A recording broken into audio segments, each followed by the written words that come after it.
आणि ती मला सांगत होती, आम्ही मध्ये बाहेर म्हणजे भेटलो आणि ती मला सांगत होती की तिच्या लग्नाला आता 1 वर्ष पण अजून व्हायला नाही आलं.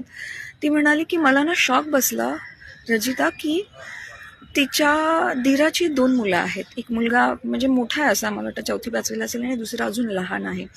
तर ती म्हणाली की जेव्हा माझं लग्न झालं मला अचानक कळालं की ते ते दीर आणि ते वेगळे राहतात, पण त्यांची मुलं मात्र ह्यांच्या घरी राहतात. कारण की यांच्या घरी हिचे आई वडील आणि तिचा हस्बंड आणि सासू सासरे म्हणजे त्याच्या हस्बंडचे आई वडील राहतात.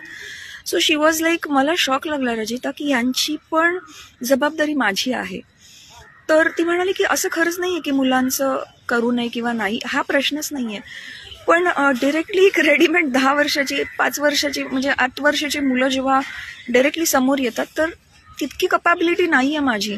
आणि मोस्ट इम्पॉर्टंटली ती मला विचारत होती की हे चुकीचं आहे का, हे माझं कर्तव्य असू शकतं त्यांचं करणं, पण ते माझी जबाबदारी नाही आहेत. ती त्यांची जबाबदारी, त्याच्या आई वडिलांची जबाबदारी आहे.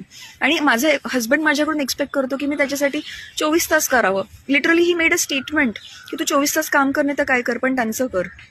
सो मला हा डिअर हस्बंड, मला हा प्रश्न पडतो की ज्यांची मुलं आहेत ते स्वतः तरी त्यांची 24 तास काळजी घेतात का? अजिबात नाही. Then how can you expect की तुमच्या वाईफने तुमच्यासाठी, तुमच्या भावाच्या मुलांसाठी इतकं करावं? सी, आपण काय एक्सपेक्ट करतो ना, ह्या गोष्टी सुद्धा कुठे ना कुठे लक्षात आणणं खूप गरजेचं आहे. So dear daughter in laws, तुमच्या बाबतीत असं सगळं होतंय, गोष्टी लादल्या जातात, तुम्हाला एक स्टेप वर येणं खूप गरजेचं आहे. सो या संडेला वुमेन्स डे स्पेशलसाठी मी काही सेशन घेत आहे. 4 वाजता मी तुम्हाला लाईव्ह भेटणार आहे. लिंक बायोमध्ये आहे, रजिस्टर करा.